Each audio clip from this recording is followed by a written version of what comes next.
నమస్కారం సుప్రభాత ఘంటారావానికి స్వాగతం. ముందుగా ప్రధానాంశాలు. తెలంగాణ తొలి విడత పల్లెపోరులో గులాబీ ప్రభంజనం. 59% స్థానాల్లో తెరాస మద్దతుదారులదే విజయం. ప్రతి జిల్లాల్లోనూ తెరాసకు స్పష్టమైన ఆధిక్యం. ఉనికి చాటిన కాంగ్రెస్, మిగతా పార్టీలకు నిరాశ.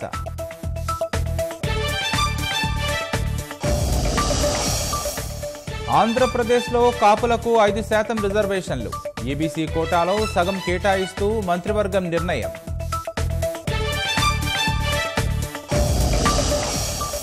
రేపు ఢిల్లీలో భాజపాయేతర పక్షాల భేటీ. సాయంత్రం హస్తినకు చంద్రబాబు, అమరావతి సభకు ఆహ్వానం.